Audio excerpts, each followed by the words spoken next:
today? I'm good. How are you? I'm doing good. What school do y'all at? What are we focusing on?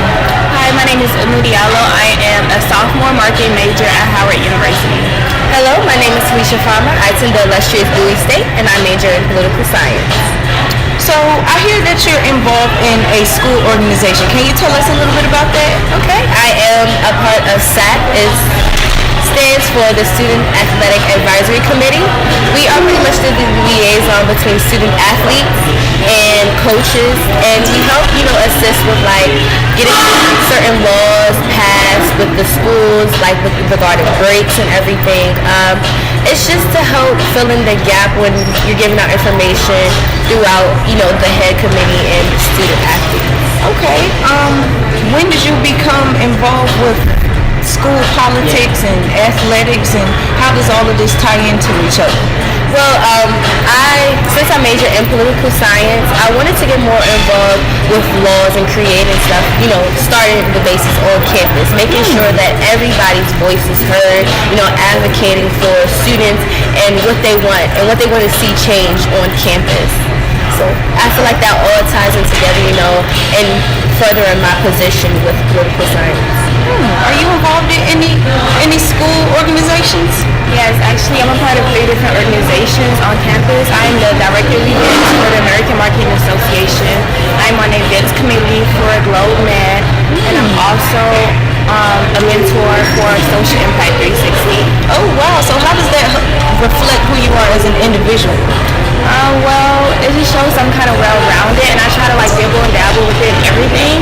I'm kind of notorious for changing my major a little. I changed my major probably 3 times since I started college, which isn't that bad because I met people that change their majors 5 or 6 times. Right. As long as I'm still on track. But I just like to keep an open mind when trying to figure out what am I trying to do with my life, and not really rush it. So that's my viewpoint on it. Okay, so being the secretary of SAC, how does that reflect who you are as an individual? Making sure that everything gets done, everything is in order, making sure that I am communicating effectively with any organizations that we're trying to partner with, or when we're trying to organize parties or, certain events. It's just making sure that we get it done. Wow, so I know that you run track. When did you start running track? I started running track my 9th grade year of high school. I was playing basketball at first. My mind was not focused on track, but one of my friends had asked, come on, let's go run. And I was like, do what? And she was like, run cross country. So, that's a little backstory of how I started running track. Ever since, I've just been invested and committed and making sure, that anything that I do is full out and it's full with passion, and that's my passion. I like that. So why did you decide to continue running track in college, knowing that you wanted to go into law and politics, and because that's a heavy workload within itself? So how do you manage all of this? How did you decide that, okay, I'm going to do boom, boom, boom, and still be excellent in every area of my life? One, God. Okay. Making sure that I communicate with Him every day. Amen. And track actually gave me structure. Okay. I have practice at a certain time, so I know that I have to have the certain amount of classes right then and there. And then also going into after practice, making sure that I go eat, then go do my homework, and make sure everything is planned and structured and very organized.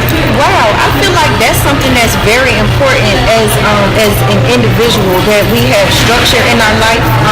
Are you involved in any sports or anything? No, I'm actually not an athlete at all. I feel you, me neither. Yeah, that's not for me. But I really wish it was for me. But lately, I've been waking up at 5 a.m. just to start exercising. Oh, okay. Yeah, and I feel like an athlete just by doing that. But I know you guys do so much more. Yeah, it's really complex. You'll wake up 6 a.m. You go on a morning run. Then you have practice at 2 or 3 o'clock, depending on the day and your schedule. And then sometimes if you have to leave for class early after class, you want to hit the gym to get a little bit of more weightlifting in. So it's a lot, but the reward is great, being that you're running and you're getting these awards and you're getting the acknowledgement. Everything works out. All your hard work pays off, even on the track and in school. Making sure that I communicate with my professors. I have a track meet. Can I do this? Can I do that? Can I email this to you early? Having the accountability and the time management helps all the time. Wow. Okay.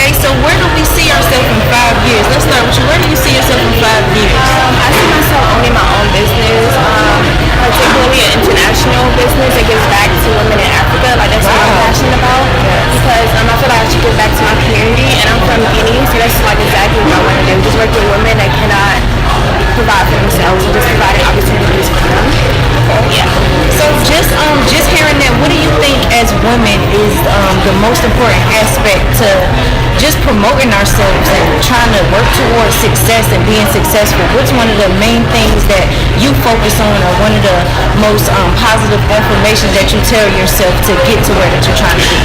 I think it's really important for women to just be independent and not to depend on anyone, just providing everything by themselves. Like, do not depend on nobody, but also know about the importance of sisterhood. Like, do not put other women down no matter what. Like, if you see somebody that's doing so much better than you, do not, like, because you never know what's going on behind the scenes. Like, you might think someone has it all put together, like all figured out, but You don't just know. you never know what somebody's going through. So just always be humble and always be like a good sister to every single girl that you meet.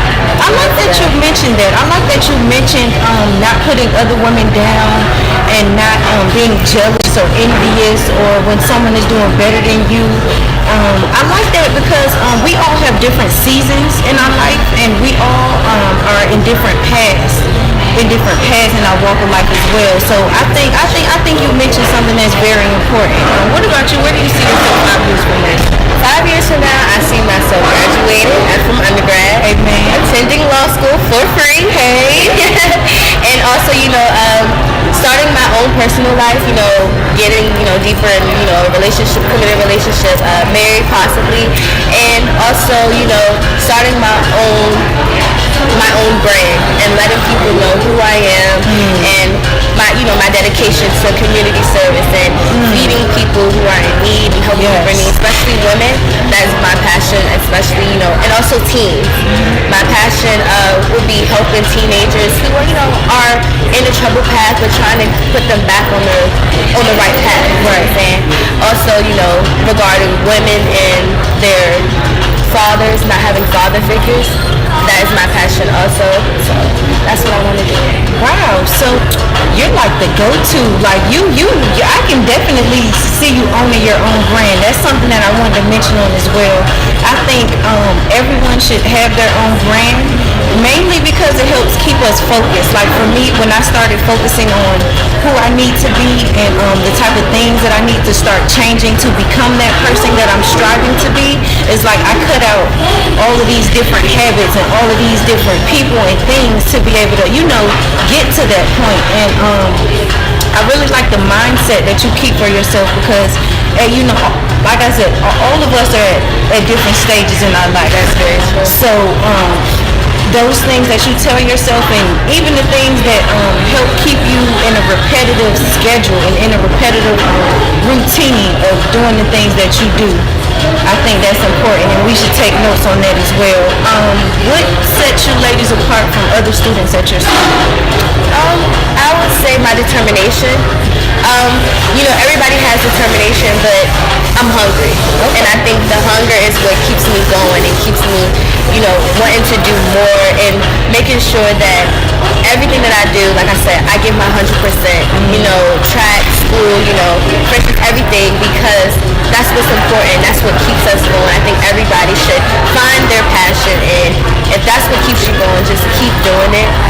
Also surrounding yourself with people who are going in the same direction. Making sure that you have healthy friendships, relationships, and making sure that everyone that's in your corner, they're supporting you 110%, and you're giving that same thing, that same energy, and that same love, and that same support. All of my friends, they're all experiencing their own, brands and businesses, and I support them 110%.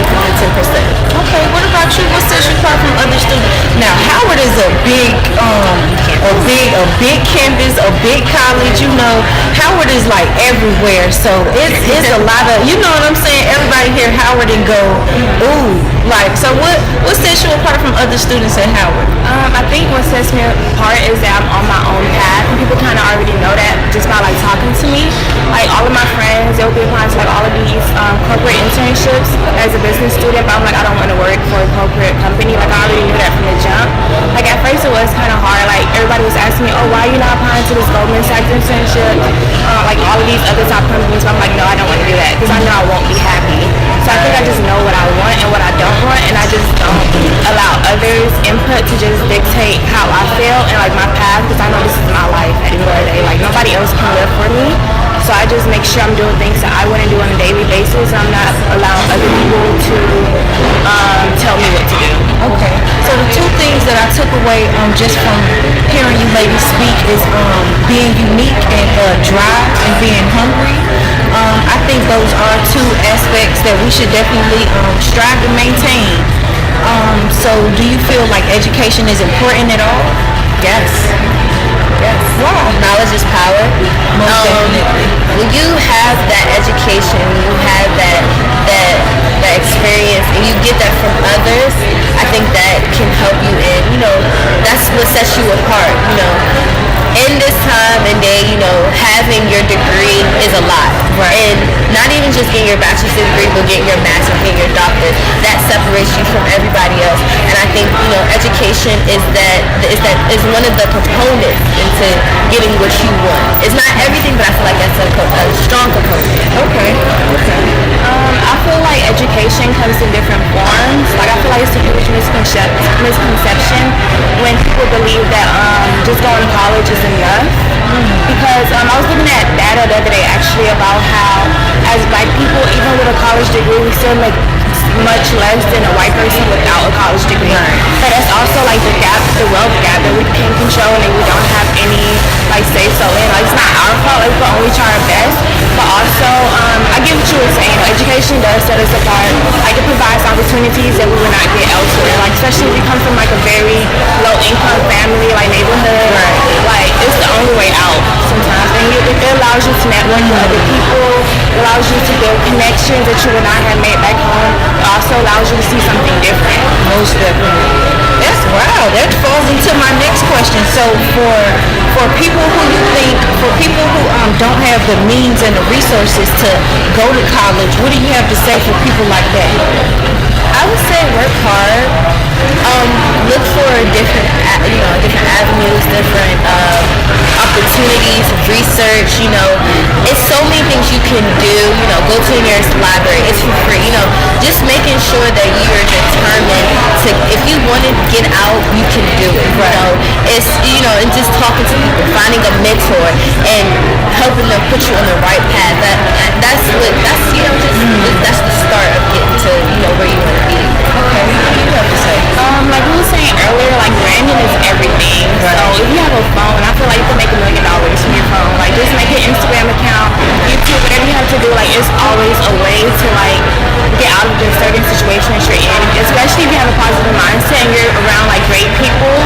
Even if you're not in the best situation, actually you just follow like people that you want to be like and just like do things on a daily basis, like just small things, and just like maybe just reach out to someone and say, hey, like I live maybe 50 miles away from you. Do you mind meeting up for like coffee or something like that? And just building connections like that online if you can't afford to go to college, because college is very, very expensive. Okay. So one of the things that I've been focusing on and talking about a lot is resilience, and I think in the black community, being resilient is a very important part of that, having that drive and that hunger, and being unique and doing whatever you have to do to be successful and get to where you're trying to go. Like, for example, we talked about people who can't go to school. I feel like I know people who started out taking community courses and then worked their way up, and now they're in like universities that's better than me. So it's what I'm saying. So I see a lot of that, and I see that a lot in the black community as well. LeBron James just opened up a school. You know what I'm saying? It's a multicultural school, and a lot of the things that he focuses on is resilience and just pushing through those tough situations. So do you ladies have any challenging situations that you ever had to overcome while in college thus far? I would say, like the doubt that you sometimes crosses your mind.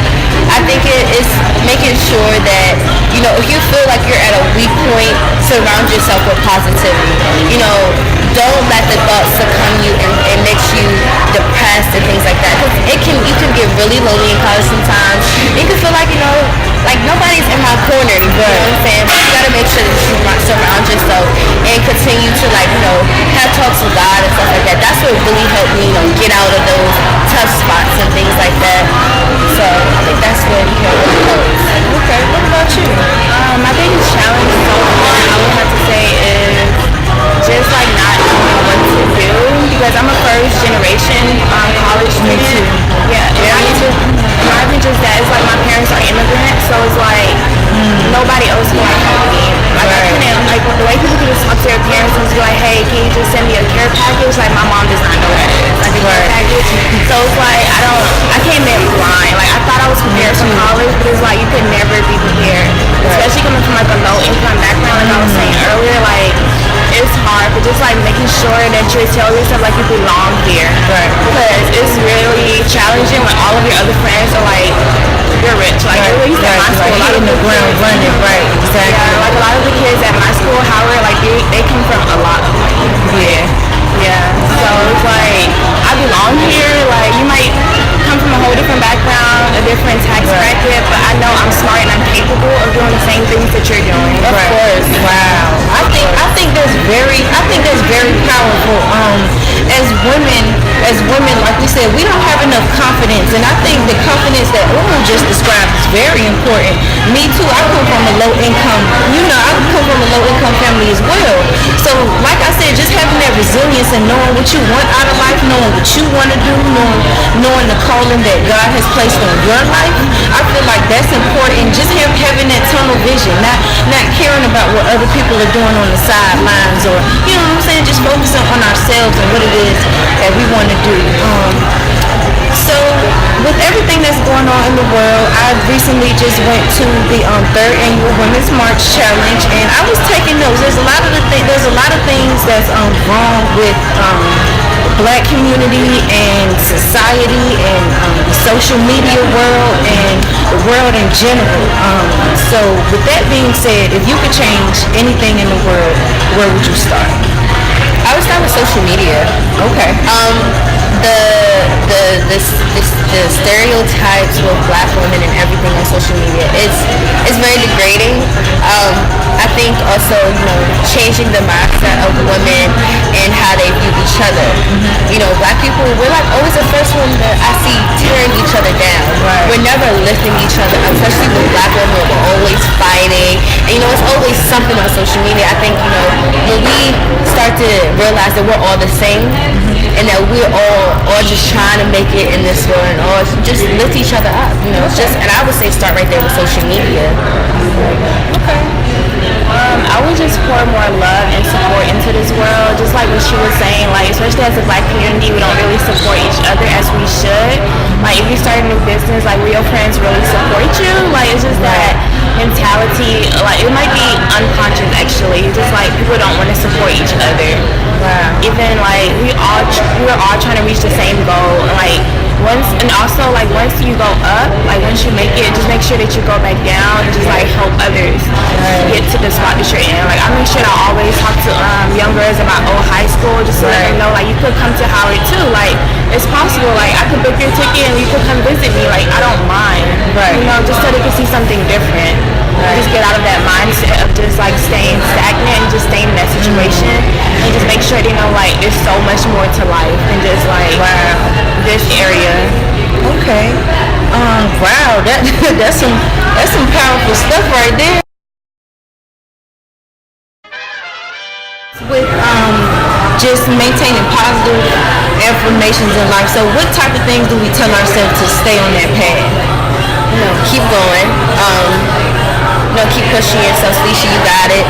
Speaking to myself literally in my head, okay girl, you got it. Like you can do this. Keep pushing. Especially while running. Like I'm always telling myself, go get her. Go past her. Move. You know what I'm saying? So I think just talking to myself and pushing myself daily, like waking up, okay, this is what you need to do. Like talking to yourself. And then also, writing things down and writing notes to myself. It really helps. Well, for me, I've been like into the law of attraction lately, and I've just been trying to talk to myself as if things already happen, like in the present. So in the morning, I'll be like, wow, like my.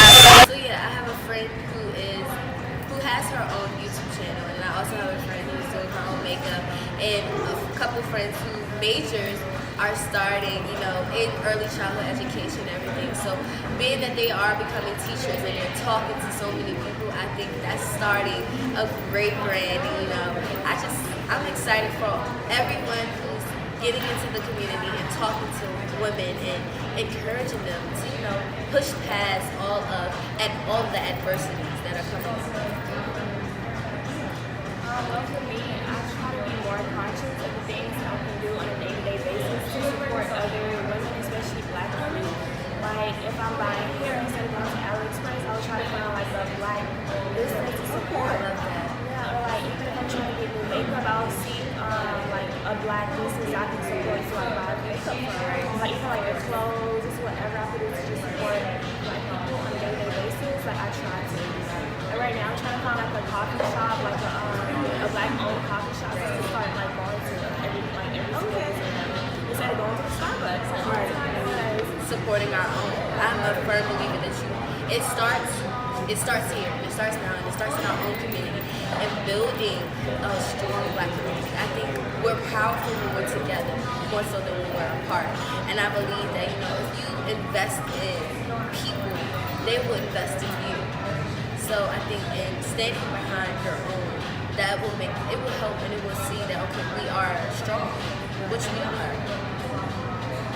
So there's some powerful women sitting in this room right now, and how would you best describe your leadership style? How would you best describe? Because all of us, I feel like every leader has a different approach to how they do things. Like I know some natural born leaders are just always the one to oversee, always talking, always the one to start meetings and start clubs, and you know what I'm saying?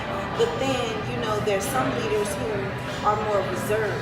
And you can just feel that energy as soon as they come in the room, and you're automatically, energy is automatically responding to each other, and everyone's already in sync because that person doesn't have to say anything. You know what I'm saying? So how would we best describe our leadership style? Well, for me, I believe in order to lead, you must follow. So finding someone who shows strong characteristics and abilities, and then learning from their mistakes and learning from their experience, and then those qualities help you to build yourself, and you're pushing yourself, and you're learning things that you want to do. You've seen that, okay, she didn't do this the right way, so this is how I should do this the next time. Just learning from everybody's experience, and then creating your own. That's how I feel. I've learned from experience. What about you? How do you feel? Well, yeah. How do you feel your leadership style is? I think I'm a very reserved leader. Like I'm just naturally like a calm person. Like I've never been the type to just tell people what to do. Like I like to lead by listening to others. Like everybody on my team, I always like to ask for feedback from everyone in my organization. Just to ask them how can I better serve you? So I just like to lead by serving and just making sure I'm putting out all of the work behind the scenes before being in the front. So just taking my time and just making sure all of the little things are done, they're checked off, and I'm just the orders, the systems is okay. Wow, that's some good advice. I'm taking notes myself. So thank you, ladies. I really appreciate you for coming and talking to me today. One of the topics that I did want to discuss is women in leadership. I've been studying a lot about that topic, and women's studies. And I don't know if we are familiar with the term the glass ceiling, but basically, for people who don't know, the glass ceiling is a term to describe the barriers and all of the things, the trials and tribulations that women face to get to where they're going in organizations. So we're studying business and law and politics. These are some of the most hardest, some of the most hardest industries and areas for women to advance in. So for you studying political science, how does that affect you, or how does that play on your mental? How does that help you to navigate through where you're? Well, a lot of times people in the law field, they feel women are, people in all fields feel like women are, inadequate, they're emotional, they have so many, barriers and things to prevent prevent them from doing their job full out, and I think that's far from the truth. Women are more than capable of doing the same thing that men can do. And being in the law field, a lot of men don't pay attention to the opinion of the women and the knowledge that they have. So women have to work extra hard and study more and show themselves, that okay, yeah, I can do this. This is what's going on. This is true. This is what's not. So I think that's one of the major, things that people tend to think when it comes to the law firm. How does glass ceiling affect where you're trying to go? I think that most women in business, they're afraid to ask for more. Like based on the studies I have read, just everything that I see on a day-to-day basis within my school of business, women are less likely to raise their hand in class, less likely to ask for a raise just because they're afraid. And compared to a male, they'll ask for a raise, they'll be persistent, they'll speak up every single time, even if they're wrong, they'll just take that chance and that risk. I think that's what most of the need society is, taking that chance on themselves because women are capable. 9 times out of 10, they're more capable than the male prospect that's trying to get the same exact job. It's just that they're not putting themselves out there, they're not betting on themselves, whereas the male will always bet on themselves every single time. Even if he does fail, he will get right back up. So one thing that I noticed in the working environment for women, just like Umu said, we have to ask for promotions and we have to kind of work a little bit harder or show a little bit more effort to get that promotion. And men, they can basically walk into an organization and say, hey, this is what I have now, but I'm trying to get here.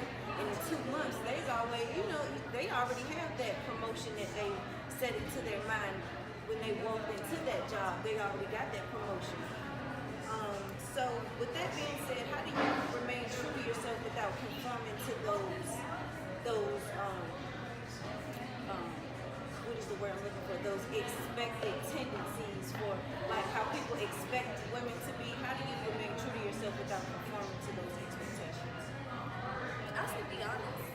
Be completely honest. And genuine. I feel like people can see when you're not being yourself, and they can sense when you're not being genuine and being honest and just being like yourself. I think that coming in and saying, okay, this is what I can do, this is what I can do, this is what it is, this is what it is, and whatever happens, it happens, and accepting that. But I think that when you start to portray something that you're not, it becomes heavy on yourself because you got to keep up with everything that that's not yourself. So you can't keep up with that. So I just think that you just got to be yourself and just stay true to who you are, and list all the things that you can, what you want to do. Right. What about you? How do you remain true to yourself without conforming to those expectations? Whenever I feel like I'm starting to become insecure, I just sit down. I just write a list of all of my accomplishments. I'll print out my resume again just to make sure just to tell myself okay, I'm good. I did all of this already. Only 20 when I just turned 20. So it's I can do so much more just by staying true to myself. Just staying on my path. Just making sure I don't compare myself to anyone else. That's my biggest thing right now. I think also making sure that you take that leap of faith, take those opportunities that you feel like, I'm not adequate enough to do. No, you are. Believe that you can do that. Believe that, okay, if she can do it, I can do just as well, or I can do it even, more.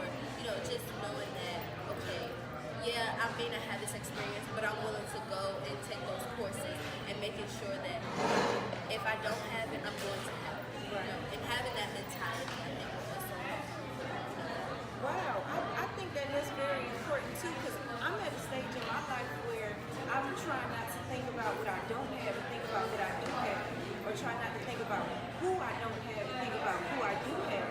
So you mentioned earlier just staying positive and staying on that, having an optimistic perspective on life and on what it is that you're trying to do. I think that does make a difference, because I can remember even being at a more negative state in my life.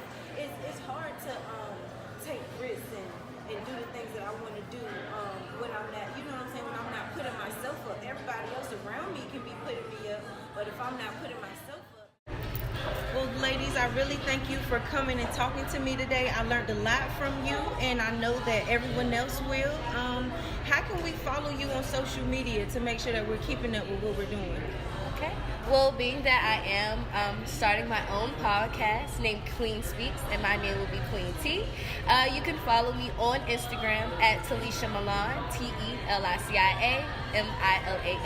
Again, Talisha Milan, TELICIAMILAN. You guys can follow me on Instagram at diallo.o, DIALLO.o. Of course, y'all already know who it is. My name is Q like the letter. Thank y'all for tuning in, and stay